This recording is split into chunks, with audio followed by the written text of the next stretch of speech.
Entre août 1982 et décembre 1983, 3 crimes non résolus ont poussé les familles, la police et la communauté à se demander si un tueur en série s'en prenait à de jeunes garçons dans leur quartier. Le premier crime a eu lieu dans l'État du Maine et les deux autres dans le Nebraska, à environ 1000 km de distance et avec près d'un an d'intervalle. Cependant, le mode opératoire indiquait la même personne, mais la réponse ne serait trouvée que des années plus tard. Le déroulement de ces événements a mené dans une direction vraiment macabre. Dans la vidéo d'aujourd'hui, je vais vous parler de l'affaire appelée le tueur de Woodford. Je suis Marcos, bienvenue à tous. Merci de vérifier votre abonnement à la chaîne. Si vous le pouvez, laissez un commentaire pour aider à l'engagement de la vidéo. N'oubliez pas de mettre un like et rejoignez notre club de membres. Les messages sont transmis, place aux faits.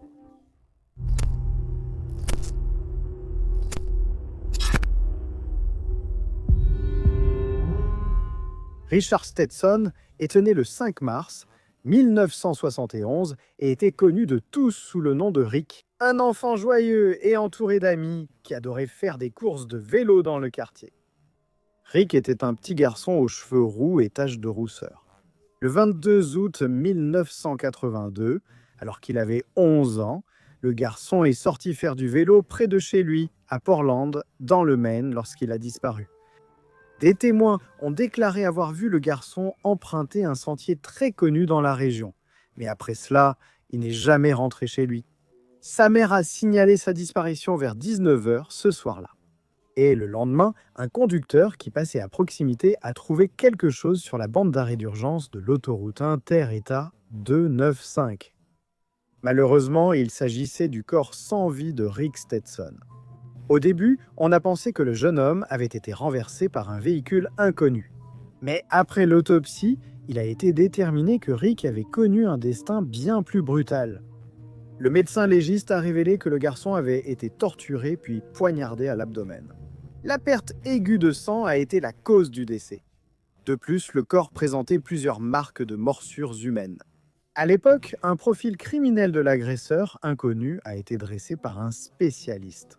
Et il a indiqué qu'il s'agirait probablement d'un homme d'une vingtaine d'années, aux cheveux foncés et de taille moyenne. Les rares témoins de l'affaire Rick ont donné une description similaire d'un suspect. Ils ont déclaré avoir vu une personne similaire suivre le garçon le jour de sa disparition.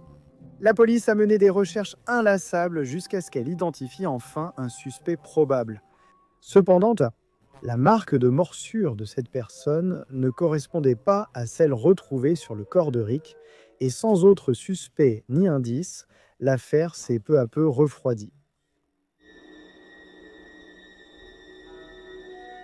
Danny Joe Eberl est né le 12 janvier 1970 à Bellevue, Nebraska. C'était un jeune garçon intelligent, aux cheveux blonds et aux yeux bleus.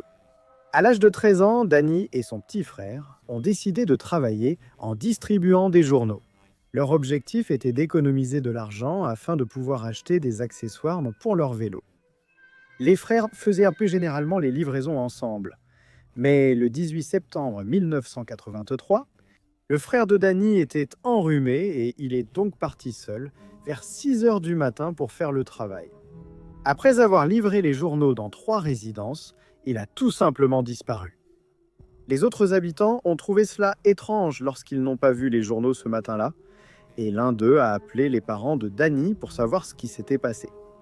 Rapidement, la police a été appelée et 4 agents sont partis à la recherche du jeune homme. Plus tard, ce même jour, ils ont trouvé le vélo et environ 60 journaux près d'une forêt, mais Danny n'était nulle part. Comme il s'agit d'une procédure standard, le FBI a alors été informé car ils ont considéré la disparition comme une affaire d'enlèvement. Ensuite, une vaste opération de recherche a été lancée dans toute la région par le FBI, qui a été aidé par les pompiers, la police, les voisins, la famille et les amis. 3 jours plus tard, le corps de Danny a été retrouvé. Il était ligoté, bâillonné et partiellement vêtu.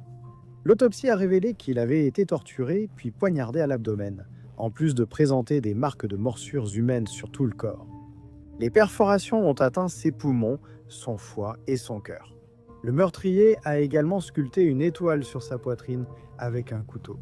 La corde utilisée pour l'attacher était unique. L'agent du FBI a affirmé n'avoir jamais vu cela auparavant. Elle était composée de 26 types de fibres de 6 couleurs différentes. Cette corde serait la clé pour élucider ce crime. La mort tragique de Danny Joe Eberle a choqué toute la communauté. Les enfants ont été interdits de sortir de chez eux, les terrains de jeu ont été abandonnés et de nombreux livreurs de journaux ont quitté leur emploi. Dire que ce meurtre odieux a changé la petite ville serait même un euphémisme. Cela a complètement terrifié tous les habitants. Mais le cauchemar était loin d'être terminé. 2 mois plus tard, un autre crime similaire s'est produit.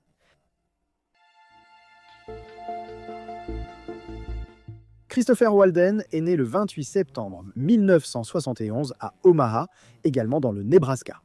Il avait les cheveux blonds, les yeux bleus et un sourire contagieux. Le garçon vivait avec sa mère, ses frères et sœurs, et son père, le lieutenant-colonel Stephen Walden, qui servait à la base aérienne d'Offutt. Et retenez bien ce nom, car cette base militaire sera importante plus tard dans l'histoire. Le 2 décembre 1983, Christopher, alors âgé de 12 ans, se rendait à l'école lorsqu'il a disparu. Une femme âgée a été témoin lorsqu'un véhicule s'est arrêté à côté de lui et a vu un homme pointer un couteau sur Christopher, forçant le garçon à monter dans la voiture.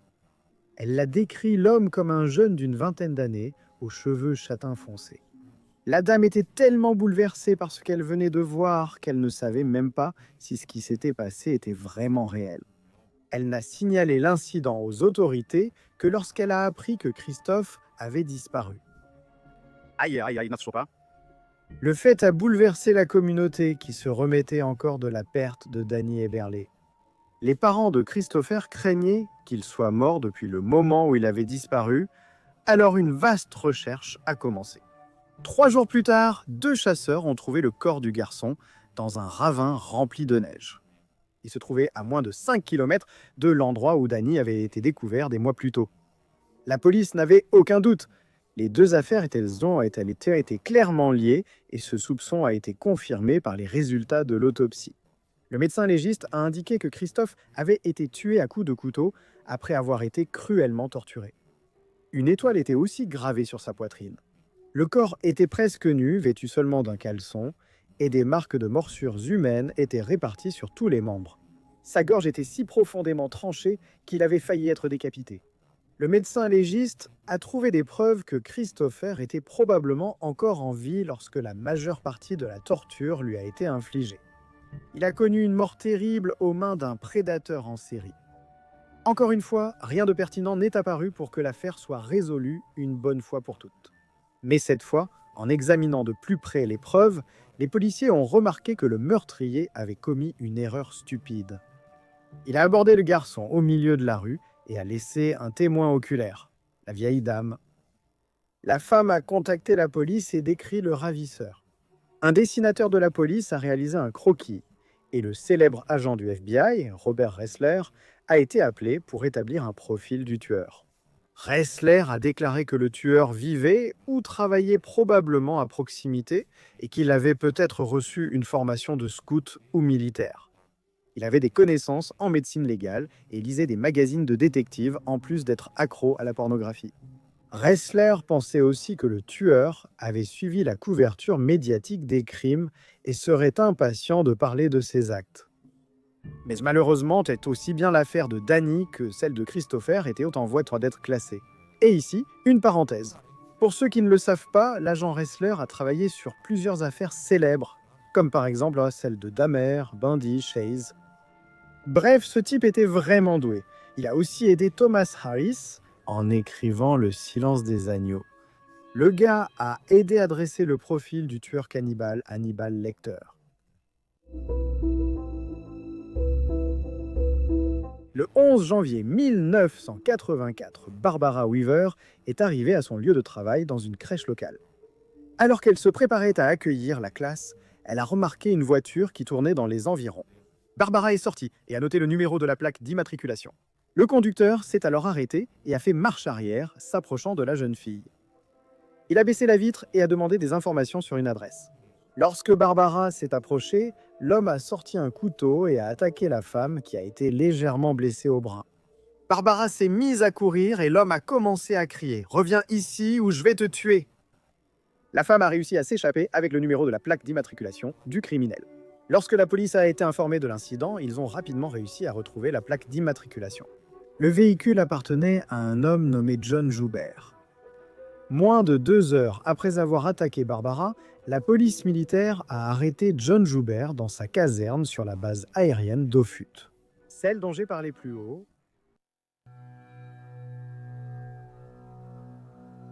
John Joseph Joubert, 4 est né le 2 juillet 1963 à Lawrence, dans le Massachusetts. Il était le fils de Joseph III et de Beverly Joubert. Il avait aussi une sœur cadette, appelée Jane. John était un enfant extrêmement intelligent, qui a commencé à lire à l'âge de 3 ans et à 5 ans dévorait déjà tous les livres de la bibliothèque. Son quotient intellectuel estimé était de 125, et plus tard, il a rejoint les Scouts d'Amérique où il était resté jusqu'à son adolescence. Il était de loin le scout le plus décoré de son équipe. Toujours très poli et serviable, Jean était un beau garçon aux cheveux et aux yeux foncés, avec du charisme, qui fascinait tous ceux qu'il connaissait. Cependant, sous toute cette perfection se cachait le véritable mal. Personne n'aurait jamais pu imaginer que 2 frères puissent être aussi différents. Adulte, Jeanne deviendrait une policière décorée, tandis que Jean deviendrait un véritable monstre. Lorsqu'il n'avait que 6 ans, le garçon a été témoin de son père, essayant d'étrangler sa mère. Heureusement, la femme a survécu, a demandé le divorce et a déménagé avec ses enfants dans le Maine, à l'extrême nord-est des États-Unis. Et elle a coupé toutes les relations et tout contact avec le père de ses enfants. La vérité, c'est que John montrait déjà un comportement indicatif de sociopathie dès son plus jeune âge. À l'âge de 6 ans, il fantasmait de poignarder sa nourrice à mort. Plus tard, il affirmera avoir fantasmé de la torturer et de manger son corps. À 8 ans, le garçon a dit qu'il rêvait de devenir un tueur de masse. Il a également imaginé kidnapper, abuser et torturer des inconnus jusqu'à ce qu'ils supplient à l'aide. En peu de temps, John a commencé à essayer de mettre en pratique certaines de ses fantasmes troublants. Remarquez ici que cela n'a rien à voir avec le fait qu'il ait été témoin de sa mère agressée par son père. Là, c'est quelque chose d'inné. Qu'un psychologue ici, s'il vous plaît, me corrige si je dis une bêtise. Nous, d'un côté, nous ne connaissons pas les antécédents du père. Mais sait-ce pas si cet épisode d'agression était isolé ou s'il était habituel? Mais de toute façon, c'est préoccupant. Génétique? Peut-être. Je ne sais pas non plus si c'est possible. D'ailleurs, si un psychologue pouvait aussi commenter là-dessus, s'il vous plaît, je vais épingler le commentaire, d'accord? Bon, les gars, on continue ici. Au début de l'adolescence, il était déjà connu pour être un tyran cruel. Il frappait ses camarades sans aucune raison. Mais quand les adultes étaient en présent, il montrait ce charisme captivant qui lui permettait de manipuler n'importe qui autour de lui. N'est-ce pas? Avec cet air innocent, à 13 ans, il a poignardé une fillette de 9 ans avec un crayon. La fille a crié de douleur et Jean a avoué plus tard qu'il était sexe. Excité par ça. Malheureusement, je ne peux pas en parler ici pour ne pas perdre de visibilité. Vous comprenez, n'est-ce pas? Le lendemain, il a décidé de couper une autre fille avec une lame de rasoir. Encore une fois, il a dit être resté dans cet état, que vous avez compris, n'est-ce pas? Quand il avait 15 ans, il a attaqué 2 garçons. Il a tabassé les garçons, puis les a étouffés et leur a volé leurs affaires. L'un de ces garçons a failli mourir, mais John, d'une manière ou d'une autre, s'en est sorti sans conséquences plus graves. Au Maine, alors qu'il vivait avec sa mère, John a commis son premier meurtre. En août 1982, comme indiqué au début de la vidéo, il a tué le jeune Richard Stetson. Lorsqu'il a terminé le lycée, il s'est engagé dans l'armée de l'air et a été affecté à la base aérienne d'Offutt, située dans le Nebraska. Là-bas, il a commis 2 autres crimes. En septembre 1983, il a attaqué Danny Joe, puis en décembre, il a tué Christopher Paul. D'ailleurs, le père de Christopher était également affecté à la même base militaire que John. Les autorités ont rapidement fait le lien, n'est-ce pas? Les 2 crimes au Nebraska et la mort de Rick dans le Maine. Il a été arrêté en janvier 1984 après avoir attaqué la professeure Barbara. Emmené à l'interrogatoire, la police s'est rendu compte que John correspondait au profil du tueur recherché par le FBI, connu sous le nom de The Woodford Slasher. Il correspondait si bien au profil qu'il est devenu immédiatement suspect. John avait 20 ans, il avait été chef scout, il était militaire, il lisait des magazines de détectives et il était accro à la pornographie. Donc ce type correspondait parfaitement au profil criminel élaboré par Robert Ressler un an plus tôt. Un mandat de perquisition a été mené dans son véhicule. Les officiers y ont trouvé plusieurs cheveux, un morceau de corde qui correspondait à celle utilisée pour attacher Danny Eberle. Le FBI a établi que la corde avait été fabriquée en Corée du Sud, spécialement pour l'armée américaine. Dans sa chambre sur la base militaire, les policiers ont aussi trouvé un couteau et d'autres bouts de cette corde. Cela a donné aux détectives suffisamment de preuves pour être convaincus que John Joubert était réellement le Woodford Slasher. Son quotient intellectuel devait être élevé, mais peut-être pas autant que son ego, n'est-ce pas, pour qu'il garde ces choses-là dans les endroits qu'il fréquentait, dans sa voiture, enfin. À l'interrogatoire, il a reconnu avoir tenté de voler la professeure Barbara. Mais quand les détectives lui ont demandé s'il connaissait les meurtres de Danny et Christopher, John a seulement souri. Il a dit qu'il avait lu à propos de ces affaires, mais il a nié toute implication. Cependant, il est devenu visiblement excité lorsqu'il a vu les photos des scènes de crime. Ensuite, John a été confronté à propos de la corde qu'il avait prétendu avoir reçue du chef scout du Maine. Sous pression, il a fini par avouer les meurtres, dont celui du garçon Rick dans sa ville natale. Ensuite, John a fait une confession complète, enregistrée. Le 3 juillet 1984. Un jour après ses 21 ans, John Joubert a plaidé coupable des meurtres de Rick Stetson, Danny Joe Eberle et Christopher Walden. En octobre 1984, il a été condamné à mort pour les 2 crimes commis au Nebraska. Et en 1989, John a été extradé vers le Maine pour être jugé pour le meurtre de Richard, alias Rick Stetson. En octobre 1990, il a été reconnu coupable dans le Maine et condamné à la prison à perpétuité sans possibilité de libération conditionnelle. Ensuite, il a été renvoyé au Nebraska pour y affronter la peine de mort pour les 2 autres crimes. Pendant son temps dans le couloir de la mort, John a fait appel de sa condamnation et de sa sentence à plusieurs reprises, mais sans succès. La date de son exécution a été fixée au 17 juillet 1996. Mais les avocats de la défense ont sollicité la clémence de la Cour suprême des États-Unis. À l'approche de la date d'exécution, regardez cette folie! Il a demandé des copies des photos des scènes de crime à des fins de masture. Eh bien, cette demande a été clairement refusée, tout comme sa demande de clémence. Peu après minuit, le 17 juillet 1996, la tête de John a été rasée et il a été escorté dans le couloir jusqu'à la chambre de la mort. À cette époque, le Nebraska utilisait encore la chaise électrique pour procéder aux exécutions. Son dernier repas se composait d'une pizza au poivron vert et aux oignons, d'un cheesecake à la fraise et d'une bouteille de Coca-Cola. Dans sa dernière déclaration, John Joubert a dit « Je veux juste dire que, encore une fois, je suis désolé pour ce que j'ai fait. Je ne sais pas si ma mort changera quelque chose ou apportera la paix à quelqu'un. Et je demande simplement aux familles de Danny Eberle, Christopher Walden et Richard Stetson d'essayer de trouver un peu de paix. Et que le peuple du Nebraska me pardonne. C'est tout. » À 0h14, 2450 volts ont traversé son corps. Mais 2 autres décharges ont suivi avant que la chaise électrique ne soit désactivée. John était mort et ce qu'on voyait, c'était de la fumée sortant de son masque et ses poings serrés. À minuit 22, John Joseph Joubert, 4e, alors âgé de 33 ans, a été déclaré mort. Le médecin de la prison a découvert une bulle cérébrale de 10 cm au sommet de sa tête. D'autres bulles ont également été trouvées au-dessus des 2 oreilles. Cette découverte a poussé les militants contre la peine de mort à qualifier la chaise électrique de punition cruelle et inhabituelle. Et, après cela, l'État du Nebraska a commencé à utiliser uniquement l'injection létale pour appliquer la peine capitale. Rick, Danny et Christopher ont connu des morts horribles aux mains d'un homme qui montrait des tendances sadiques et sociopathes depuis son plus jeune âge. John Joubert était un véritable monstre, dans tous les sens du terme. S'il avait été autorisé à continuer à vivre librement, le nombre de morts aurait été considérablement plus élevé. Mais l'État du Nebraska a veillé à ce que plus personne ne souffre aux mains de cet être maléfique et méprisable, connu sous le nom de « le tueur de Woodford ». Merci beaucoup pour votre compagnie. À bientôt dans le prochain épisode.